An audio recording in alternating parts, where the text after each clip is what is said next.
Alright, this is May 12th, 2020. This is Tony Delane with another video on Malawi. I want to answer a question that I received in the comments on owning land in Malawi. Can foreigners own land in Malawi? They sure can. Sure can. Yeah.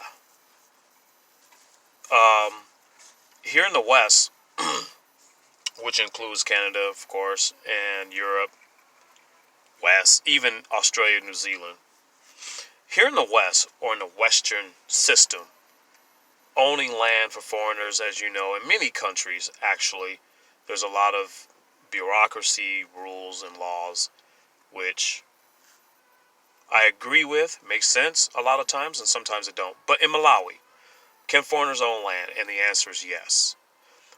So here's the difference between owning land in the city versus owning land in the villages. Owning land in the city is basically government land.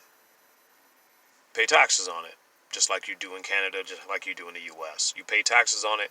They call it land ownership, or buying a house, or owning a home, or owning land, but you still pay taxes. It's the same thing in Malawi. What's nice about Malawi is that foreigners can buy land in the country, and you pay taxes, you make your payments just like you would anywhere else. In the villages, what's different in the village, how it differs in the village is that when you buy land in the village, you're buying land directly from the property owner in the village or the chief and the traditional authority in the village. So let me explain the roles of the chief and the traditional authority. The chief in the village is just that. He's the chief. He's the underling of the traditional authority. The traditional authority is the king in the village. And the chief in the village is like the prince. It's the best way I can describe it. So when you buy land from the chief takes that paperwork, gives it to the traditional authority, the king of the village. And they are considered to be royal family, by the way, seriously. Even though they're very, very poor a lot of times in villages, they're considered to be royal family. Well, he takes that paperwork, or it's only he. He takes that paperwork to the traditional authority. That is the title of the king, traditional authority. He signs off on it, and it's done. You exchange the funds, and it's done. You are now the property owner of that land in the village. Real, true ownership. There's not any government involvement in that. It's you, the chief, and the traditional authority. And if that property is owned by, let's say me, for example, and you're buying my property in the village, the deal would be between you, the chief, the traditional authority, and I. Once that paperwork is signed, you're the new landowner. Now, what's interesting is that they don't do deeds in the villages. They do paperwork. It's kind of like a deed thing. They deed the property to you, but it's not like deeds in Canada, United States, Australia, where it's recorded by the government and surveyed and all those type of things. That's where they're lacking. That's where they're lacking big time. I mean, they buy and sell land like they do in the Bible. Still in the villages. Go to the chief, traditional authority, you sign the paperwork, it says you're the new owner of the land. I'll talk about the concerns with that in a minute, but that's pretty much how it goes down. And you negotiate the land. They don't know what fair land value is in the villages. Not so much the city, but in the villages, they don't go by fair land value. Oh, it has a well on it. It has a septic on it. It has wastewater treatment.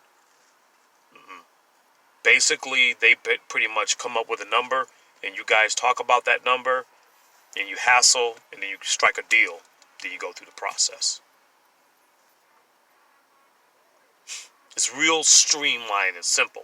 Like one of the questions that I asked when I was purchasing my land was, well, wait a minute, who does this road belong to, and who whose easement is this, and can I cross this property? They were like, what? It's all of ours. And I was like, in the U.S., this property or this easement or this road or this path, whatever you want to call it, this creek, this stream belongs to somebody whose land is rolling through all of our land. So who's the primary, who owns the mineral rights, the water rights, those type of things? They were like, what are you talking about? You have the land. It's your land. Everything on it, everything in it, the sky, everything is your land. It's yours. And the road, the easement, the stream, we all fish in it. We all wash our clothes in it. It's belonged to the old village. I was like, uh-oh. And I was, okay, so that's one concern. Another concern is when I asked them about, well, who records this? It's recorded by the chief on a piece of paper, literally. No computers, just paper. And all the signatures for the chief, the judicial authority, you. That's it. Just a piece of paper. I said, you can take that piece of paper and file it at the courthouse so it's on record with the government. You can do that. That's optional, though. That's not something you have to do. Surveying the GPS coordinates. I asked for those. They were like, that pole, that stick, and that, see that cloud in the sky? That's where the land ends. I was like, whoa, wait a minute. We got to take area photos of the land. They were like, what are you talking about? I was like, oh boy. So I explained to them, if you can't prove the boundaries of the land that I've just purchased, the government is not going to referee this. Who's to say what I'm buying is actually really mine's? And I went through that whole thing. You know, like we do in the West. And they were like, what are you talking about? We've been doing this for 1,000,000 years. And the truth of the matter is, they're right. The system that you and I know don't exist. And the system you and I know, they don't care about that system at all. Not one bit. When you buy the land, from that tree to that tree to that pole to that rock, they say this is yours, it's yours. There are people over there that still measure their lands by the number of cornfields. You ask them, how much land do you have? Oh, 4 cornfields worth. I'm like, what the? Yeah, they go by acres and hectares. They do that. But there's people that have been on land for so long, but they've been there all their lives, they're like, oh, I own 2 driveways, or I own 2 roads, or 2 roads worth. And a lot of the, I'm going to get into that in the next video. A lot of the, almost none of the roads are named.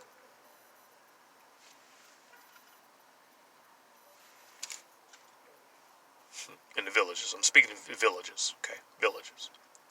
I mean, you really are in the past, way in the past in the villages. It's got a sweetness to it, though, but you can't take Western real estate deal making, how we do things there. That's a system that has to be developed because it does not exist in the villages. They need title company, they need computers, they need what you and I are used to don't exist. It's a piece of paper, literally a piece of paper. And I'm not talking about with notarized seals and the king's ring, just the chief's signature, traditional authority. And trust me, I was going round and round and round about the legalities. Can I prove this in court? I went to the courthouse and they were looking at me like I was sideways. You're in Africa, this is Malawi. Things are different here. Stop comparing to the U.S. This is not the U.S. They kept telling me that this is not the U.S. I was like, but this is not the U.S. Well, wait a minute. What about this is not the U.S.? What about later when somebody comes along and wants to dispute the property? This is not the U.S. What if, how do I really know that you're selling me property that doesn't belong to somebody else? This is not the U.S. I'm serious. Why did I buy the property anyway? Because it's not the U.S. I'll see you guys in the next video. I'll give you some more information about buying land in Malawi versus the city. And I'll tell you what my experience is in the cities. I'll see you in the next video. This is Tony Delane.